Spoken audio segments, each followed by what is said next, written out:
first, the hard facts. It's November. Yeah. It's November 15th through the 18th. And the way I'm doing it is... At MSA. The small theater in MSA.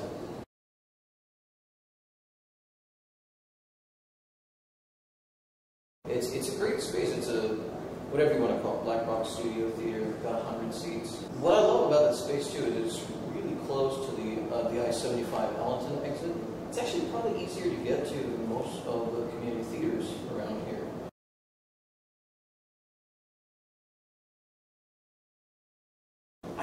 I tried to explain as best I could, and that's something I've had trouble with, you understand, because people will often ask me, "What's the story?" Mm-hmm. And it's really hard when you're trying to explain it. That I'm so glad that Songs from New World exists, because I just say it's like that, and they go, "Oh, okay," because most people have at least heard that or heard of it, and the way that show, doesn't have a traditional plot, but instead it's sort of these stories that come out of that one line, the idea of it being about one moment and what it means to be in this new world. My hope is that it does stand alone, but at the same time, I'm also trying to pay homage to Songs from New World and elegies and musicals like that really did change how you could do it. And part of that was economically, where it's like, oh, you have 4 people and a 3-piece band? Mm-hmm. Yeah, we'll do that. We'll just do that. No plot? That's okay. It just costs more money to put a plot in. In this case, for Jonesing, I tried to at least make the characters from the first act fit somewhat with the characters from the second act, so that there was some sort of through line. Because otherwise, people do tend to feel kind of left behind. They want to feel that at the end of the show, that something's been accomplished, that they got somewhere, that they went on a journey, and it was for a reason. They just, sit there circling the whole time. Yeah. It's like a song cycle? Yes. It's a way so that a composer or a writer can tell his stories or her stories without necessarily having to build a whole show. It's like if you just wanted to see an ABBA concert. Yeah. That would be enough instead of having to build Mamma Mia around it. Instead of having to give it a plot. I just wanted to do something that people would actually want to sing and actually want to hear, as opposed to a massive thing where they, okay, I have to think. At the same time, I want people to think, but I want them to really be entertained by these pieces. Right. So hopefully, I've accomplished at least a little bit of that. Right, and you'll find out when you have the talk back, Right, yeah. Well, the name is Jonesing, and I didn't pick that originally. A friend of mine suggested it, and at first I was like, I'm not naming the show. So it's really self-centered. Want something really badly. Like I got a Major Jones for this or something. And I just thought it was cool. It was also my last name. So, and I don't know where that term came from, but I love it. I think it's really funny. So, to me, each of the songs in the show are about some character who really desperately wants something, whether they know why or not, and whether they achieve it or not. It's the act of trying that matters. So that's strong. That's stronger than I thought you were going to say. That's good. What did you think? It was just to be like, oh, I just picked it out random. I wasn't sure if there, I didn't know if there was one. So that's helpful.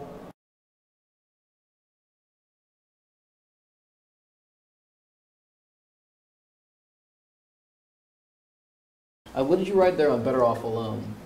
It's something at the very beginning you wrote, and I saw it very briefly.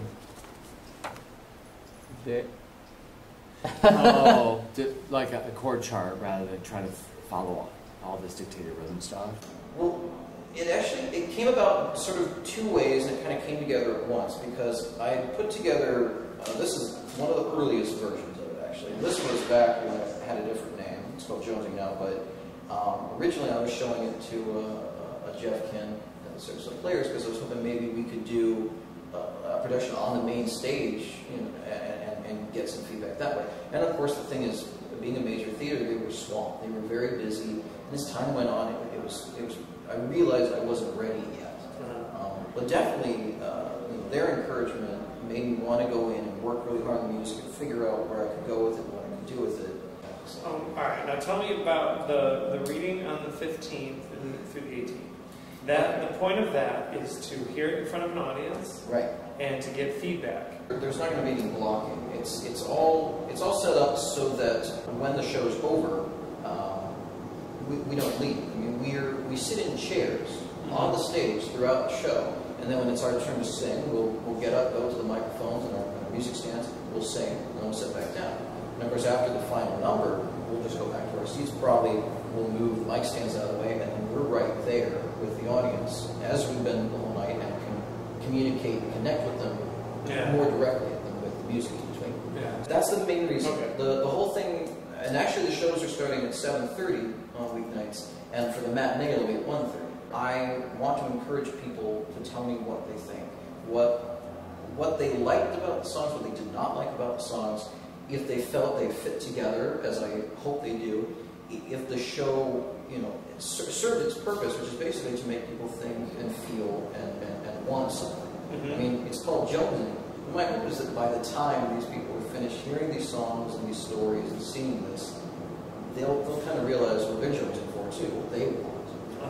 And the show has 20 songs. They're all over the place. They're different styles. There's one I'm working on right now, which is a beast, which is kind of bluegrass country, and I'm not terribly familiar with that style. So I mean, when I wrote it, I just wrote what I heard.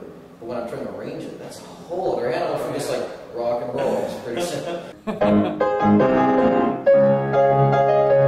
But see, when Because there's things like it sounds so friggin' boss when it's on ball. It's really right. good. Well, it's just you got a machine play it.